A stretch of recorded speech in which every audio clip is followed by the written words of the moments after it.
Ms. Banfield lost everything short of her life the day of the mass casualty. She emerged from the woods that morning to a new life. Her abuser was gone, but she was about to enter a new world of terror. And you all know what happened after that. But what many of you don't know is how much Ms. Banfield has had to stay quiet, how much she has had to hide, how she has had to change everything about herself to conform to this new reality.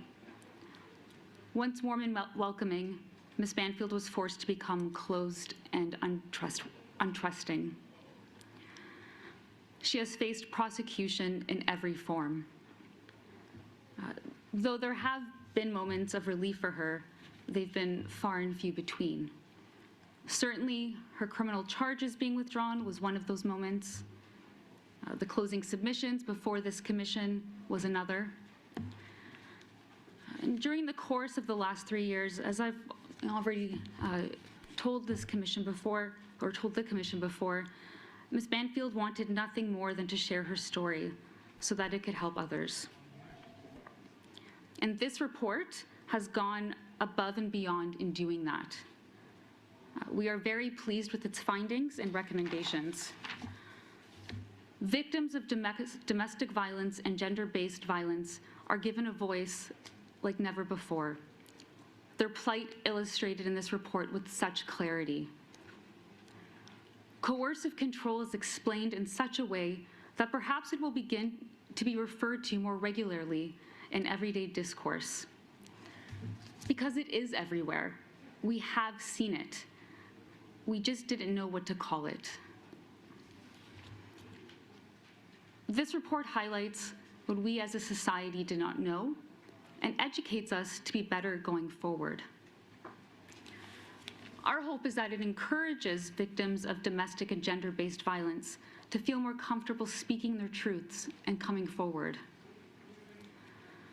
What happened to Ms. Banfield, the way she was treated in the aftermath of this massacre, which began as an assault against her, is disgraceful. But this report is the first step to preventing that from ever happening again. Healing has been a challenge for Ms. Banfield, but with support of family, friends, and the community at large, including other survivors of intimate partner violence, Ms. Banfield is hopeful that she will once again be recognized for who she truly is, what she has endured, and will finally begin to take her life back. She wants to translate this experience into something that will help others. And this report is the first step in giving back to Ms. Banfield her voice. On that note, Ms. Banfield has asked me to share the following in her words on her behalf. It has been a long 3 years. I trust that there will be meaningful changes from the recommendations, especially with regards to links between intimate partner violence and mass casualties. I hope that this report is used as a blueprint for fundamental changes in investigative practices and post-care for survivors. I want to take this time to acknowledge the incredible mental health care I was given by my healthcare team following this event, including clinicians and physicians. Dr. Peter Jaffe was also instrumental in my mental health journey. He gave a voice to the impact of my abuse, and he does such important work, such important life-saving work. I'm also indebted to members of my legal team. Thank you.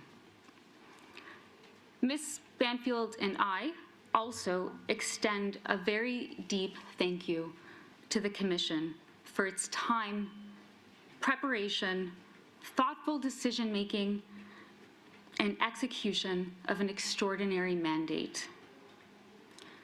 This report is the new day that has been needed by so many. Thank you.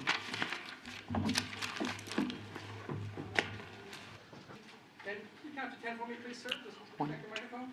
1, 2, 3, 4, 5, 6, 7, 8, 9, 10. He's going to start in 10 seconds. Everybody good? Thank you, sir. Thank you for having me up here to speak. Just spent the last hour listening to the Mass Casualty Commission release the report that they've gathered over the last number of months. From what I've read in it and seen and heard from my lawyer as well, a lot of positives coming out of this. The implementation committee was something I thought was a great thing, and I had brought up to the commission prior, because it's one way to ensure that things actually get done. And there was a statement made by a member of the RCMP that sometimes things get knocked off the desk, and this is going to be a good way to ensure that it doesn't happen and that people can be held accountable to work with these implementations to better the way that the services work within each other, with the public, better communication, just to make it a much nicer way to deal with the public. I mean, obviously we've seen over the course of this whole thing that there's been things that could have been done better, be it communication, staffing, and if this will help fix it and start building on a platform to move things to a better way of dealing with the public, it'll definitely be worth the time and money spent to work with everybody to avoid something like this happening again. And God forbid anything ever does happen like this again, but it would be a real bonus to have those extra steps to limit anything that might happen like that again. Thank you. How are you feeling overall, Scott? Well, I know that nothing can be changed that's happened, and regardless of what reports put out by any group, not everybody will be happy, but I'm happy to the fact that people were heard and there's positive outlook on changes actually happening. So it's, Commissioner McDonald said, like it's a blueprint, and that is a fantastic place to start. You have to start somewhere if you're going to change it, and it's a positive spin for the start. Scott, all the written words in the world aren't going to bring your brother back, but does this report do some justice for his memory? It does, because it's going to change. It's going to make changes for things. You're right. Nothing will bring my brother back or any of the other people that we lost in this horrible ordeal. But we have to take and move things forward. And at least if we can get the positive side of this and move things forward, it will, that these people didn't lose their lives for nothing. It's going to, if it makes a positive change that's nationwide, it'll be appreciated, I know, by families. Please use the microphone on the right of the House, please, if you have any questions. Thank you. Do you think it will make the positive change? You keep saying if it makes the positive change. With what's been in the past, I think everybody's always going to have that bit of skepticism about whether it'll get done properly or not. But I'm looking at this implementation committee, and that should eliminate that. So I'm hopeful, with everything I've heard so far, that it will make a lot of change and positive change in the way things are going to be done, and training and all that in the future. The Commission has recommended that there be 2 spots on that implementation committee for family members or survivors. Is that something that you'd be interested in? Absolutely. I've been talking to my lawyer prior to this ever coming to the commission, and when I had the opportunity to sit in a one-on-one roundtable with the commission, it was something I brought forth, and just for the same reasons I said earlier, that they need to have somebody there to hold people accountable. If there's no one there, you can tell anybody anything you want, but if there's a body to hold them accountable and bring the stuff to show them, then at least there's that positive side of it. There's no sneaking away from anything. I think you probably only received the report yesterday. How much of it have you had a chance to read? It's more than 3,000 pages. Very little, but thankfully my lawyer has done a lot of work. He's given me the high-level overlook of it, and now it's going to be a matter of starting to look more into it to see all the recommendations and what all the plans are for, like, the implementation committee, if there's time frames set up for when these different things they would like to see done. But it sounds like the committee will sit down and assess that. Like I had said to my lawyer at one point, I said it's like a triage thing. You sit down, you look at what's there, what has to be changed now, what can we wait for secondly that's not as important but still up there, and work your way through it so that it would be like any other triage situation. You go to the worst first and continue on from there. Finally, before I let the others join in, can you explain to Canadians who maybe have not been following this day to day the way you have, the importance of this day, what this day means to you? This day, with this report coming out,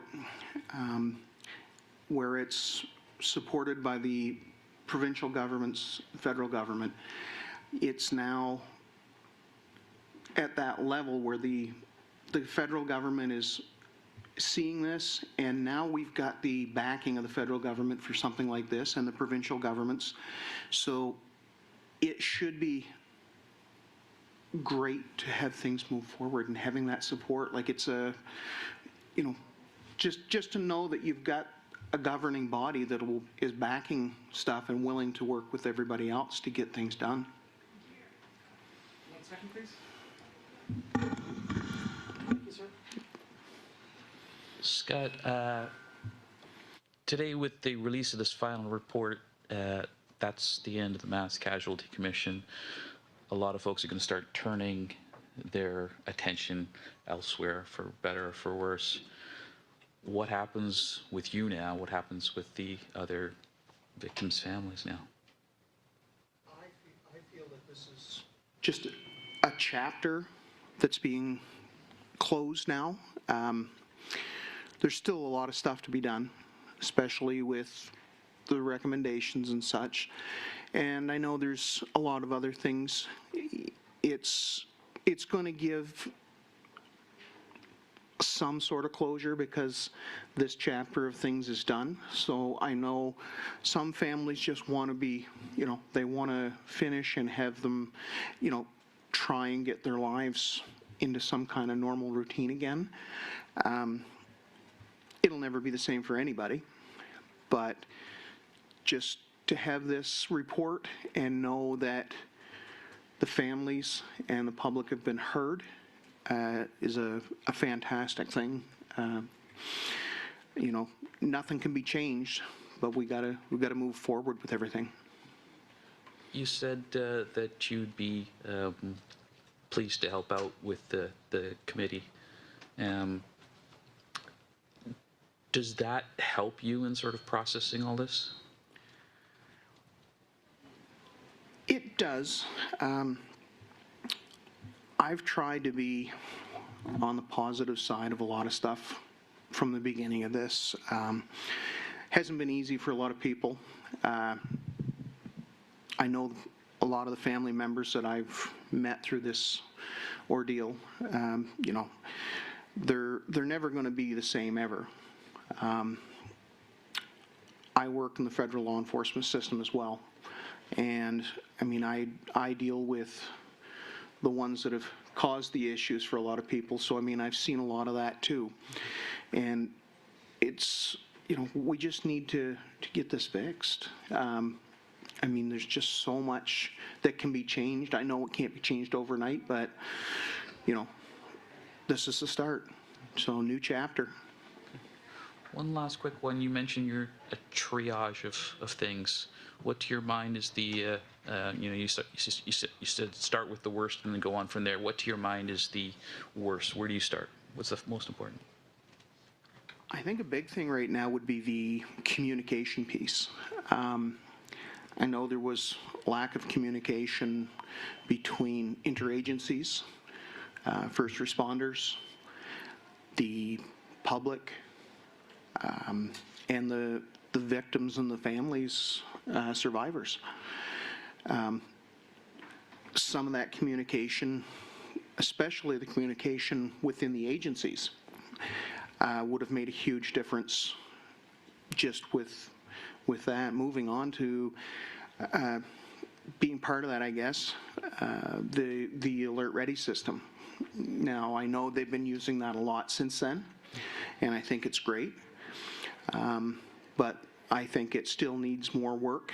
I had met at one point during the commission with a gentleman who helped develop the system in Australia, and he was telling us a lot of different stuff, like personally while we went out for supper, and just the stuff that could be changed and added to that system to make it more robust and more user-friendly, I guess, not necessarily user-friendly, but available for the public, and make it a better system for the public, because there's different levels of alerts that they can put out, and some of it, yes, intrusive, like what we receive now, some of it non-intrusive, so you can get a message and it'll, you know, let you know certain details.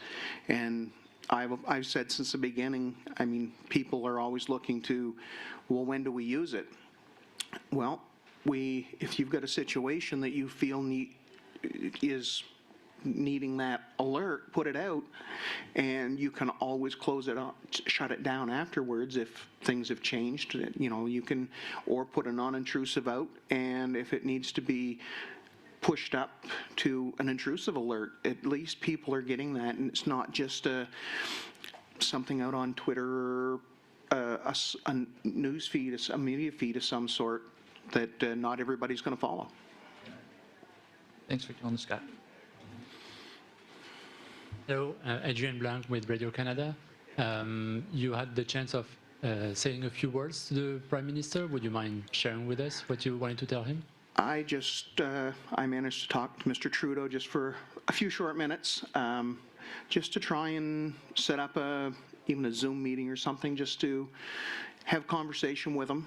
That'll revolve around a lot of this stuff here. I'm not 100% sure what I'll have to say, but I know there's some questions and such forth that I'm going to be working with to see if I can, you know, it'll be stuff that hopefully, if I can get this meeting, which I'm hopeful of, you know, the old saying, put a bug in his ear, and that'll, you know, that's what I'm hoping for of meeting with Mr. Trudeau. What do you think the message is for the memory of your brother today? Well, I think everybody, I mean, I would hope that everybody takes away that we've lost loved ones and friends, and that if, you know, anybody, we lose anybody, it's not easy, but if something positive can come out of this, like I've said to a number of people that I've become very close friends with, you know, it's a horrible way to make some new friends, but at the same time I've made some very close friends, and it's a different bond than you would make with a lot of different people, because you share something so personal that you know, I tried to take something positive out of this with such a negative situation, and those are with the positives that are going to come out of this report and the friends that I've made, you know, I'm looking at something that's being positive because it's been so negative. And I know some people do that and you don't have to respond, but some people think of their loved one who passed. And in such a day like this, what would you say to your brother? Well, I know we work together as well, and I know he'd be happy to see how well I've presented myself, and you know, I've tried to be positive and outgoing with as many people as I could, and I know some people aren't always that outgoing, especially when you're dealing with something like this. So, you know, I'm sure he's happy with the fact that I've come forward to speak with people and, you know, say my piece with people and just be around and been there for friends. I've reached out, while during the commission, I reached out to another family member who couldn't make it today, just to see how they were making out during the release of this. Hi, Kathleen from CBC. I just have one question. As you know, there were some people, you know, in power in that room, including the Prime Minister, the head of the RCMP, other people from government. What is your message to them, to those in power, if they do not heed, if they do not listen to the report's recommendations? My thought, you know, we've done the initial part of this, and I'm hopeful that they've listened. If they haven't, I mean, this has been such a publicized event right from the get-go that I feel it would be a major hit in any of their careers to not at least work with the people to get stuff done. To ignore this at this point would be, I think, very detrimental to any of their careers because it would just look that bad on them. Any more questions? Sir, thank you very much for your time. I appreciate it. Thank you.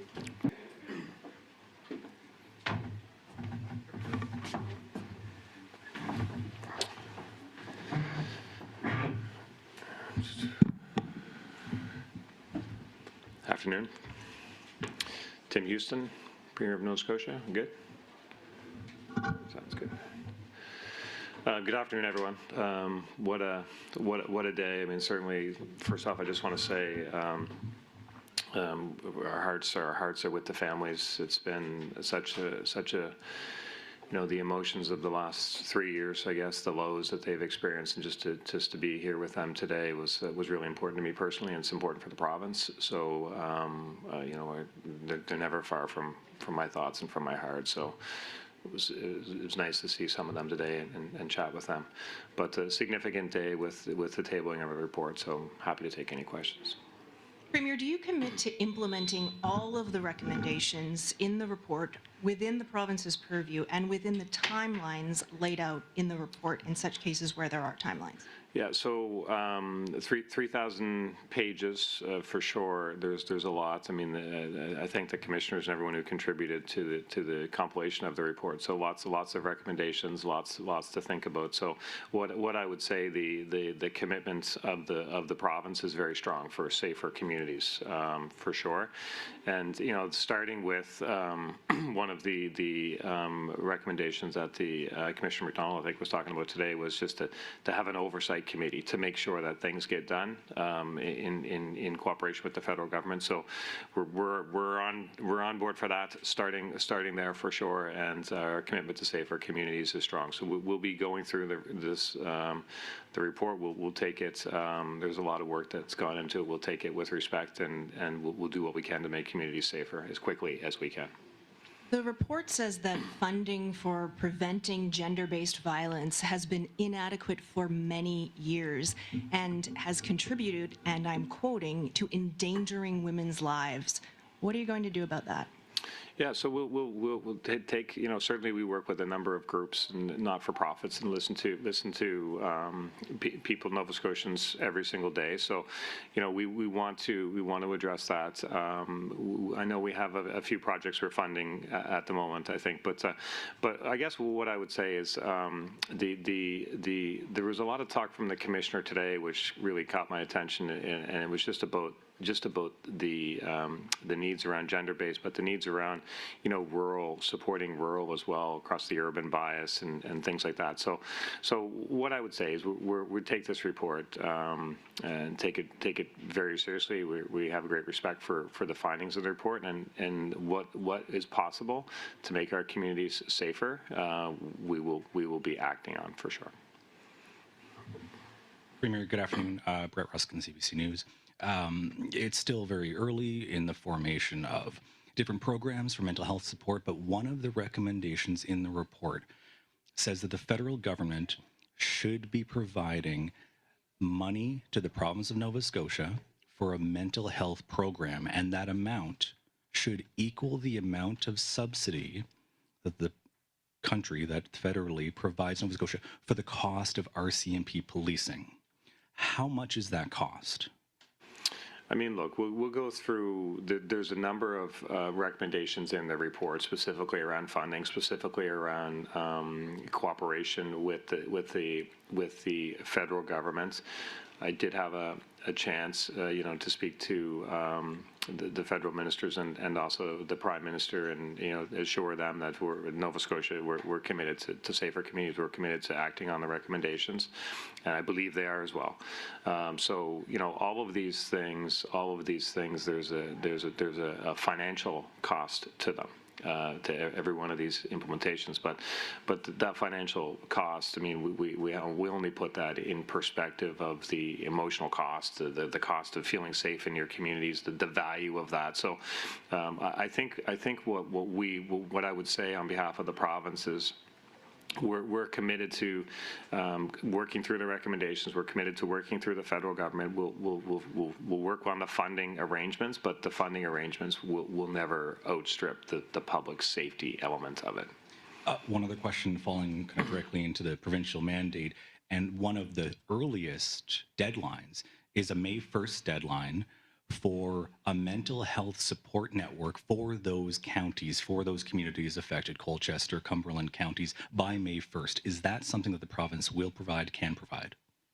I did speak to a few community members this morning, and they've already shared some ideas with me on what's possible. So we'll have those discussions. I guess what I would say is we'll work as quickly as possible. I mean, this process, we're almost 3 years, almost a year now on this particular process of it. So there's a lot to consider. And to give it the appropriate time, to give it the respect that it deserves on the consideration, we'll do that as well. But there's only a desire to move faster for quicker communities, or faster for safer communities. Premier, you expressed some criticism about the process involved in the inquiry in the early going. Are you satisfied now that things have gone the way they should, and that we have a good report here? Yeah, so I was always very focused and remain focused to this moment, and even in going forward from here on respecting the families, respecting their concerns, the need to get the answers that if we can get answers, we should get them. That's always been the guiding thing. So in the early days, as the inquiry was being started and stood up and stuff, I had some strong thoughts on some of the process around cross-examination and some of these types of aspects of it. So I think right now we have a report. We have a comprehensive report. I was encouraged by the words of the commissioners today. I accept their challenge to implement it. So we'll work through that report, and we'll do what we can. So I guess I have great respect for the amount of effort that's gone into this, and over the next days and weeks, we'll certainly be working with the families to get their thoughts, and make sure that we're keeping them center of our thoughts as well. last question, please. We have to do a SWOT after this. Thank you. Okay, Premier, this report is very critical of the RCMP. How do you see the role of the RCMP in Nova Scotia right now? I think the whole question about policing, the whole question about rural policing is centered to this discussion. So we'll work through the recommendations. Our only objective is to make sure that people are safe in our communities. So how we're policed, how law enforcement personnel are trained, those are big discussions to have, and we're anxious to have those discussions. So, thanks so much, everyone.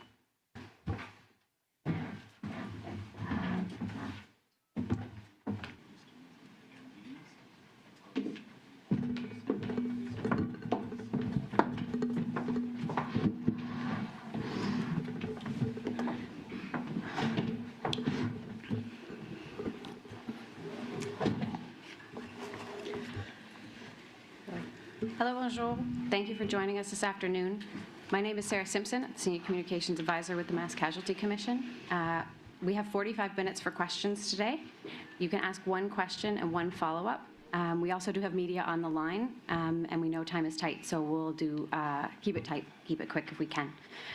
So we can get started right off the bat. Kayla, do you want to start off? I do, thank you. Commissioners, Kayla Hounslow with CBC National News. Thank you for taking our questions. You've certainly outlined a number of inadequacies, but can you answer this question directly for Canadians? Did the RCMP fail the public on April 18th and 19th, 2020? I can say it no better than Officer Campbell on the stand when he apologized for failing and saying he would do better. Our concentration has been on systemic failures as opposed to blaming you, and you. He, in a very heartfelt way, said to the world that we failed you and we'll do better. And he's a high-ranking RCMP member. Thank you.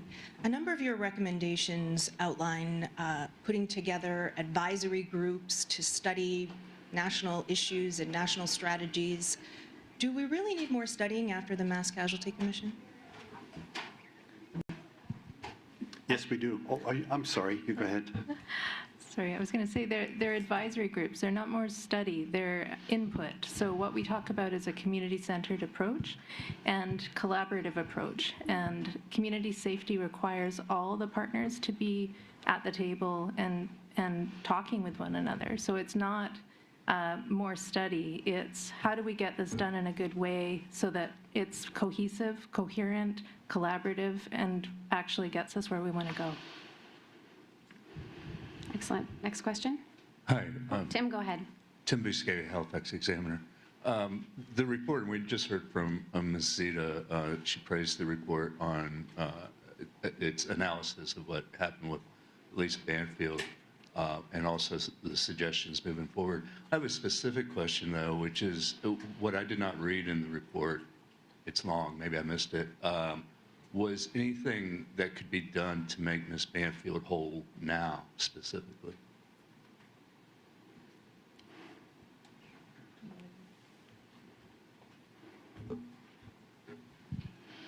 Well, we're limited, Mr. Busquet, in terms of our mandate, and of course, our mandate was to determine what happened, the causes, context, and circumstances. We spent, as you know, a lot of the report dealing with intimate partner violence, family violence, and domestic violence, and we have provided a lot of detail involving Ms. Banfield's experience, and unless you have something specific in mind, our work is over as far as our mandate is concerned. Whatever other recourse Ms. Banfield would have would be between her and her counsel, I presume. If I'm understanding your question correctly, maybe I'm not. I suppose even just a broad statement to the public about how we as a society should be treating and dealing with Ms. Banfield. I often hear similar statements coming from judges after wrongful convictions, that sort of thing, saying we should embrace this person, we should accept them into our community, that sort of thing. We identify her as the first victim on the 18th of April, and in no uncertain terms. Absolutely. Thank you. Brett, go ahead. Commissioners, thank you very much for the report. Very extensive with your recommendations, obviously. The one series of items that are missing, there's calls for funding. How much funding are we talking about? For example, we're talking about epidemic level funding. What dollar amount are we talking about here? What would you recommend?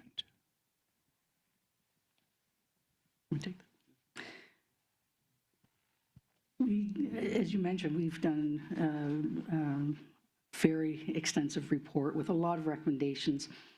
We didn't do a cost analysis on our recommendations. That's the job for those that are going to be picking up the recommendations and the lessons learned, getting together collaboratively to determine what that will look like as they move forward.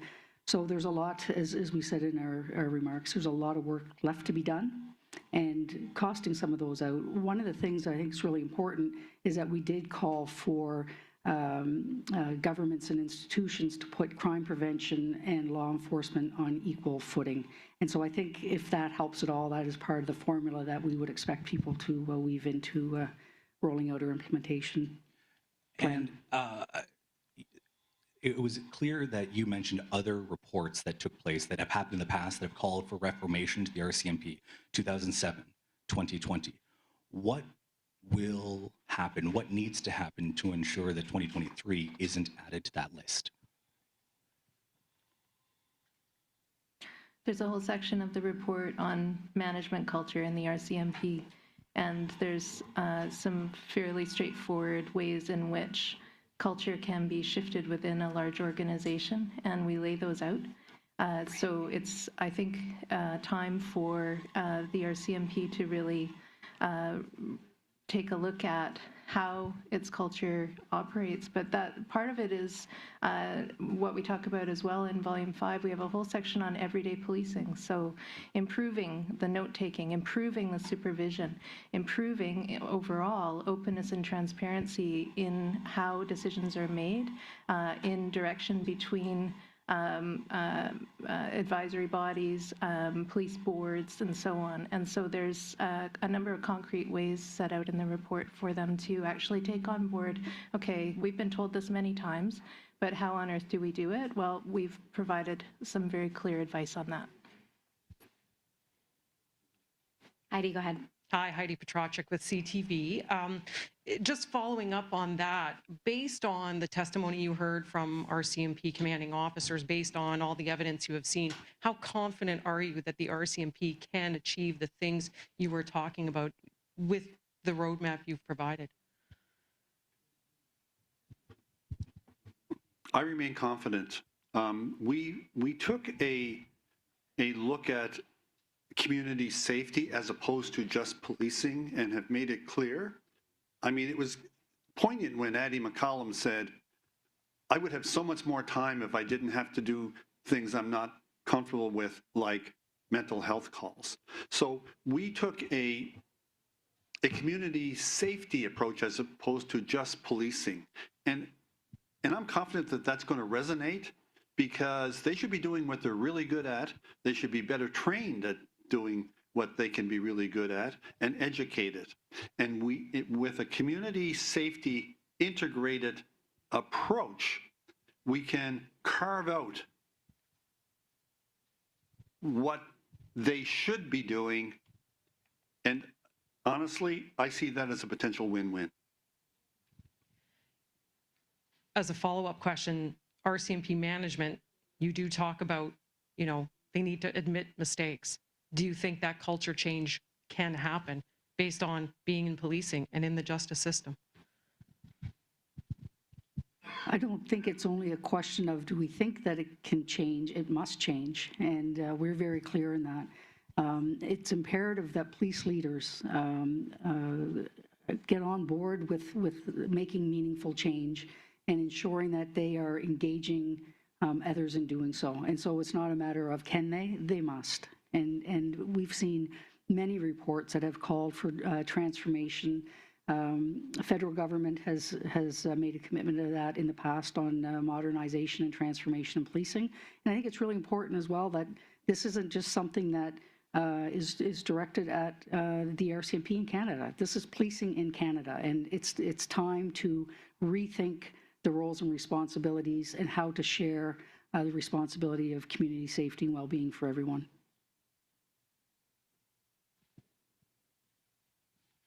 How confident are you that your report won't join previous reports gathering dust on a government shelf somewhere? And what measures do you think should be taken to ensure that doesn't happen?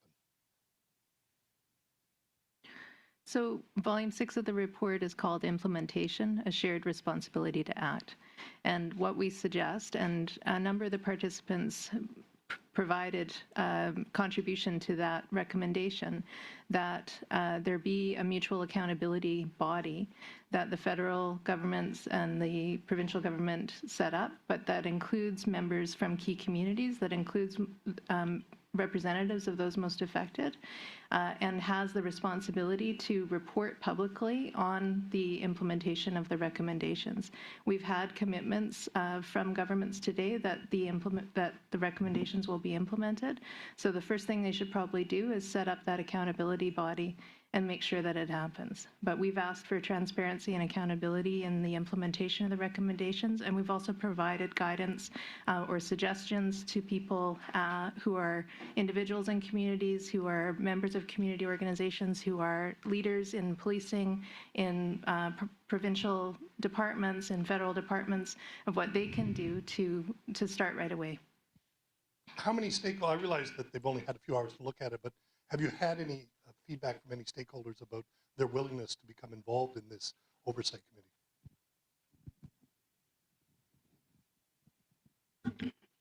committee?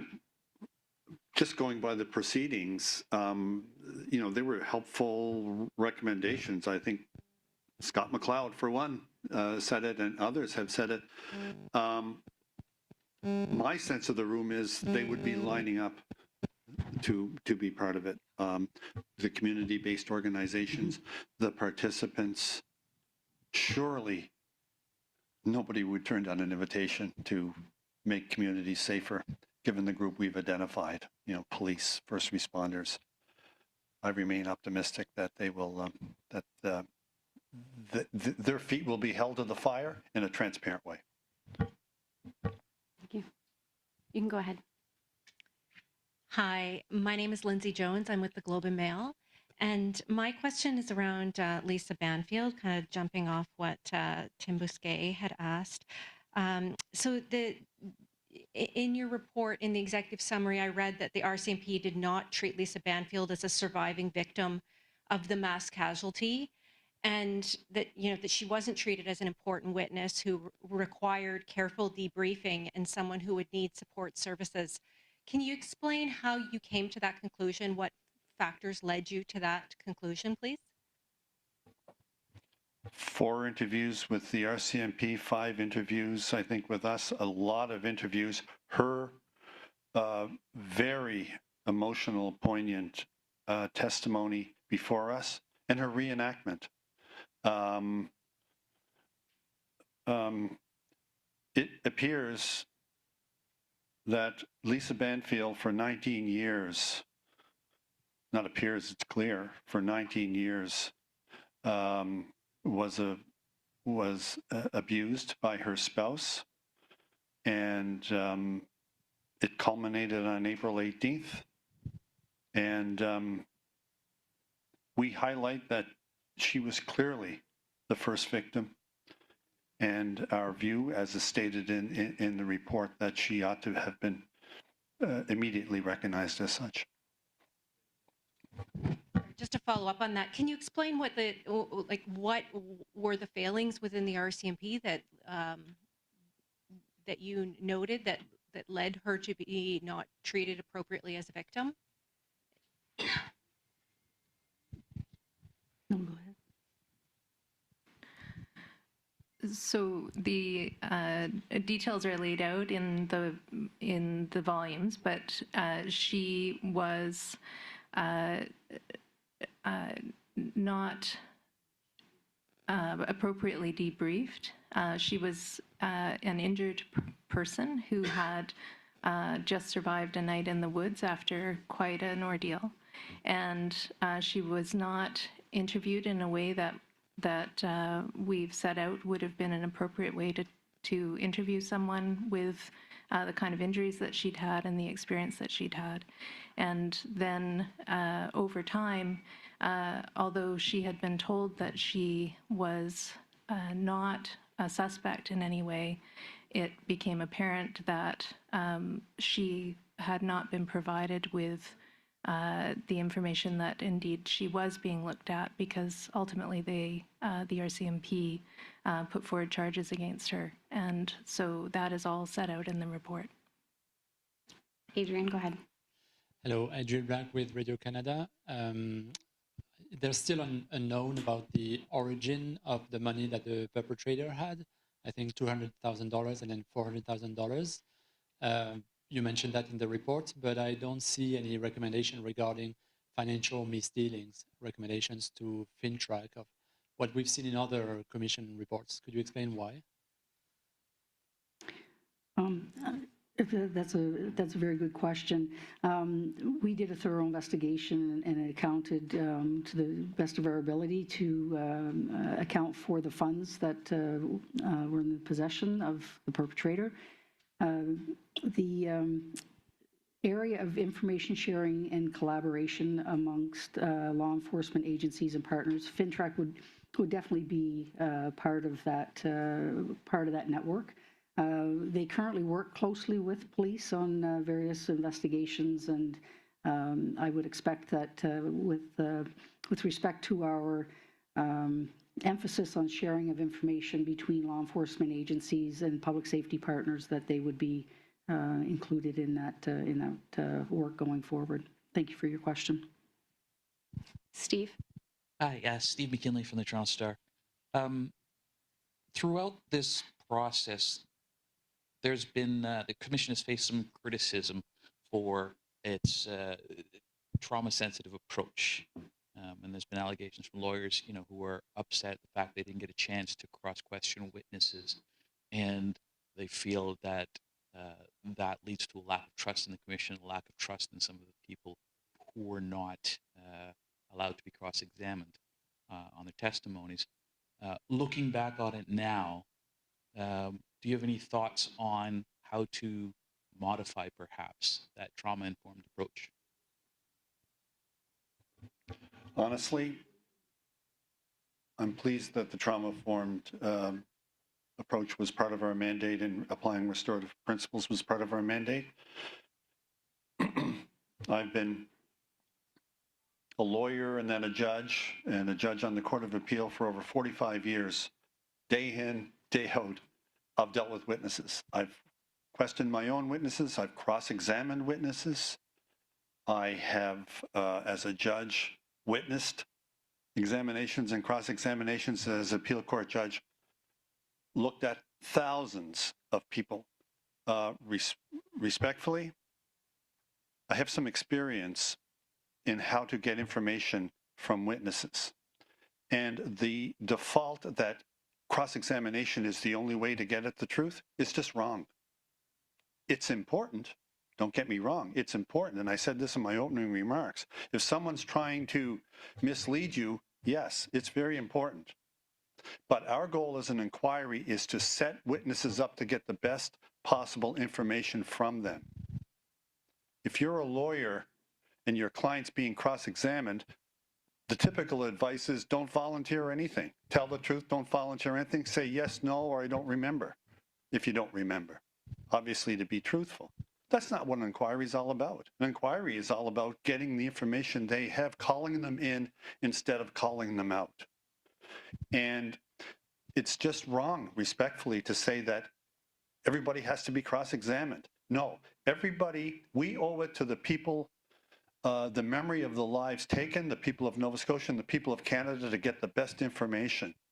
And we got the, I'll guarantee you, and I'll guarantee the people of Nova Scotia and Canada, we got the best information because we didn't use a cookie cutter approach, one size fits all. We took each witness and we set them up to get the best information we could from them, including every participant having the opportunity to to tell us through commission counsel, or not a great percentage of the time they of course, participant counsel questioned the witnesses, but in those cases they didn't. They had an opportunity to make sure that their questions were answered, and we set up a system for each witness, tailor-made, that got the best information from them, and I believe our report dispels any criticism in that regard. It's thorough, and I challenge anyone to suggest that we did not get all the information. We did. On the same topic of gathering information, I noted that you, the commission mentioned during the process that there were some difficulties in getting evidence that you wanted from the RCMP. There are 3 recommendations in the report that are sort of directed towards making it easier for future inquiries to access information like this. Could you talk about those a little bit and how important they are in the grand scheme of things? Thank you. The RCMP, DOJ are frequently the subject of processes that require information from them, and we see an opportunity for the government and for its agencies to streamline how they go about cooperating with processes like this. When an inquiry is called, there should be a clear path forward for them to participate. Inquiries aren't litigation. It's a different approach to document production for an inquiry. The idea, because inquiries are specifically precluded from making findings of liability, everybody should be thinking about what is in the public interest here. And the more transparent and open that you can be in participating in the process, the better off the public is. And that's the essence of an inquiry. And so going forward, we've offered some ways for documents to be produced such that it's more organized, more clear, more transparent, and that that will assist all of those elements of machinery in the government to assist inquiries in the future, because it's clear that some improvements need to be made. Sarah Plowman, CTV News. What's your message to politicians, police, other stakeholders who may not be willing to fully commit to your recommendations?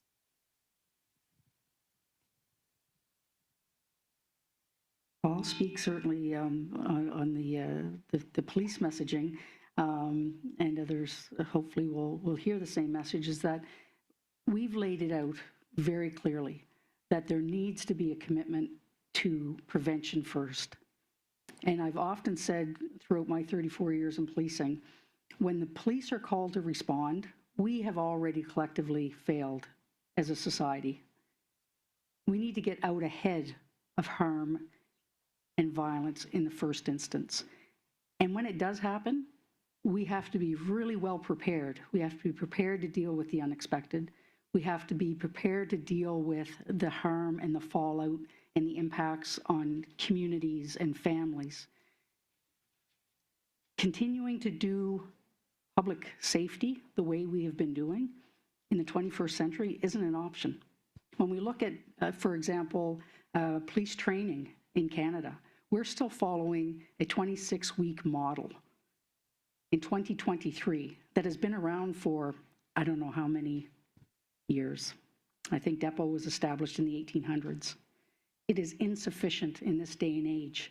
And our politicians, our police leaders, our communities have to demand more.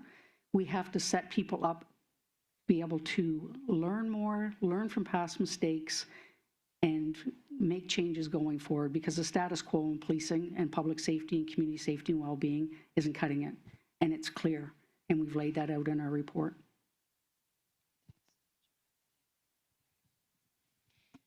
Hi there, it's Lindsay Armstrong with the Canadian Press. I'm wondering why you made the decision not to directly recommend that the RCMP abandon its role in contract policing, and why leave that up to government to consider and decide on instead. Yeah, thank you for that question. We thought that may be putting the cart before the horse, because one of our primary focuses is community safety, and that involves much more than policing. So it's a two-step process, really, and our report lays that out. It's a two-step. First of all, we have to transform the role of policing, not just the RCMP, but the role of policing in Canada. Its role, its very important role, but people are defaulting to police. We are all defaulting to police to do things that they shouldn't have to do, and they would agree with that. So this probably the simplest thing we could have done was a recommendation like that, but the first thing you have to do is identify what their role would be, and then, and we say this in our report, then you're equipped to say, okay, what's the role of the RCMP in this province? Now that we've identified what the role of, how community safety is best achieved, once you do that, you identify the role of policing, then you identify the role of the RCMP. It would be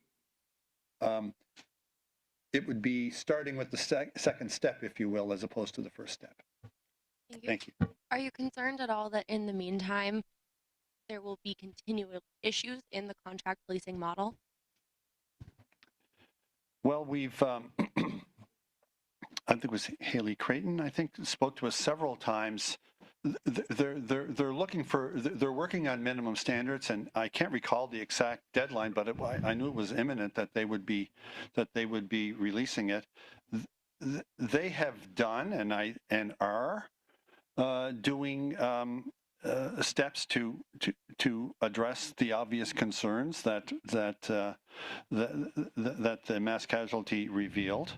One immediate step, let me just say, is, and it's in our report, but one immediate step is interoperability and cooperation among police chiefs, municipal and RCMP in this province, and to work together and to cooperate and to get it together, if you will. And I'm hoping that if that's not started, it better start. And so again, I think there are steps being taken to address that, but bottom line is, I think we really have to look at the recommendation that we have to take a good hard look at what policing should look like in Nova Scotia, and then you decide who does it. Go ahead. Hi, Commissioners. Thank you for this. Callum Smith with Global News. I guess I just wonder, building on your point, Commissioner McDonald, we've heard plenty of tension between the RCMP and in particular two municipal forces. I was going to ask, have you heard anything from either the new top-ranking Mounties in Nova Scotia or the municipal forces to indicate there has been progress? And how confident are you that there will be progress on their relationships? Second one first, I am confident. Infrastructurally or structurally, we wouldn't be in a position to hear. You know, we had our proceedings, they ended, and we've been writing the report. I know there's new leadership within the RCMP in this province. I remain hopeful, but I'm not aware of an update unless I missed it. Go ahead. I could just follow up to that. It's critical when we look at making some of these systemic and institutional changes that we don't look at the simple solutions. And it's easy to say, you know, this is something that's happened in the province of Nova Scotia, and we have fixed it because we have new leaders in place and we've transferred people. The issues are much broader than that, and I dare say isn't restricted just to the province of Nova Scotia. There has to be a change in policing culture. around interoperability, not only with other police agencies, not just between police agencies, but with other public safety partners. And I think that if we look at it just province by province or division by division, I think that we're really missing out on the bigger picture. And it's imperative that going forward, there is a culture shift around the shared responsibility, collaboration, information sharing, and a willingness to work together. And most importantly, building trust among all of those law enforcement and public safety partners and our community organizations. Thank you for that. Commissioner McDonald, you've mentioned your mandate has been broad with an ambitious timeline. You've mentioned that multiple times. Did those elements hinder your work in any way, or did you think the mandate was too broad? Mandate was definitely not too broad. Everything we looked at had to be looked at. One of our recommendations is to, on a confidential basis, have a better plan for fulfilling the mandate and more input in fulfilling the mandate. Having said that, we got it all done. We got it all done. We did it. It came at a cost to our team. It came at a cost to participants. It came at a cost to participants' council. It came at a cost to the media in terms of, volumes and volumes of documents to review, but we got it done. So absolutely, the mandate was the appropriate mandate, for sure. I think we have a call on from the phone line from Michael McDonald with Canadian Press.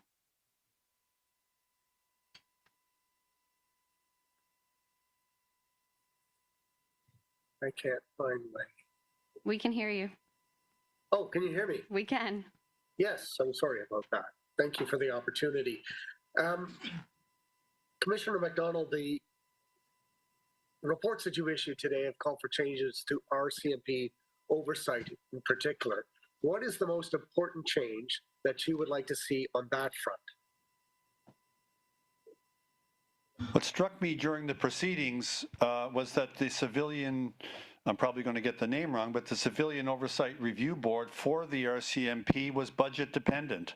In other words, we will look into something if we have the money. Now, I realize you can't give a board a blank check, but there has to be some kind of independent way to make sure that they are, objective way, I should say, to make sure that they are independent enough to investigate what they feel they ought to investigate. And surely bad police behavior cannot be sacrificed at the altar of not having a budget. I mean, that's, if your question is, what's the most important thing? That's the most important thing in my view. Michael, did you have a follow-up? The final report says there needs to be a greater focus on addressing and preventing the root causes of violence in communities. It says that over and over again. What does that look like in terms of actual changes that people can understand? Thank you, Mr. McDonald. It's Commissioner Fitch. I'll take that one for starters. When we talk about violence prevention, we also talk about it in terms of a public health approach. And we have to address the root causes of violence because, as we know, it spills out. And to use the metaphor we had for the commission, the ripple impact that violence has in our communities. And it has to start at a very fundamental level. And I've often said, you have to have safe homes and safe individual relationships in order to have safe communities, because it really, literally and figuratively bleeds out from individual relationships that go wrong. And we've seen in our report, and we laid it out in terms of the perpetrator's background, generational patterns of violent behavior. And Commissioner McDonald mentioned in our opening remarks, right? He came from a violent, traumatic childhood, and it made him into a violent man. Now, do all violent people go on to commit atrocities, such as mass casualties? No. But we know that violence and harm impacts our children every day, and it influences communities and families and schools and workplaces, but it takes all of us. And I can tell you from my policing experience how painful it was over the years to see people slow down and, pardon the expression, but would rubberneck at traffic accidents. Everybody would slow down, take a look. They talk about the accident. You read about it in the headlines. When it comes to intimate partner violence, gender-based violence, family violence, people still, in this day and age, look away. People still look away. And that allows that harm and violence to continue to seep out into our communities. And we really, truly believe that the best approach to stopping violence and to preventing mass casualties to the best of our collective ability is to do it from a whole of society response. And that is beginning with prevention of violence first. We have time for just one more question. Oh, Brett's already got dibs. Sorry, just drilling down back into that idea of a holistic approach. For folks who are watching this, who aren't a politician, who aren't upper management for RCMP, the majority of folks watching and listening, what can they do today? What can they do right now in response to your report? Mr. Stanton, would you like to take that one? Well, just even with what Commissioner Fitch was just saying, we have a whole section on bystander intervention. So people can choose not to look away. People can choose to intervene. So we talk about prevention, we talk about early intervention, and we talk about if things don't get prevented, how to have a better critical incident response. But people can take part of what we've done here is said, let's take responsibility for one another in our communities, in our homes. And we can all say when we're seeing something that shouldn't be happening, and how can we help those people to be in a healthier place. So there is a focus in this on taking responsibility and caring for one another. And that's something we can all do. We don't need a government to tell us to do that. Commissioners, if you're okay, we're going to take one more, then we're done. Thank you. One of the recommendations, to follow up on Brett's point, is not directed at government or policing, but on individuals, particularly men. And you're calling on them to take up individual and concerted action against what you call the epidemic of gender-based violence. What do you want them to do? I was struck by Sue Bookchin of Be the Peace in a September group session that we had, participant group session, and she said it's time for men to step up like the men in this room. And I was a man in the room. And what it means is to get help, educate yourself,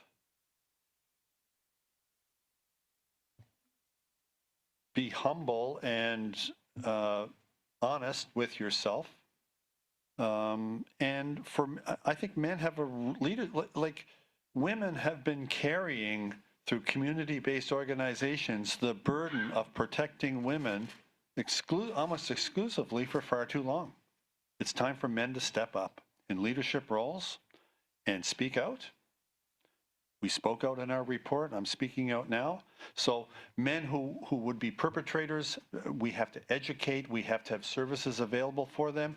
But men who are leaders in society have to call it out for what it is. It's an epidemic. Thank you. Thank you very much, everybody.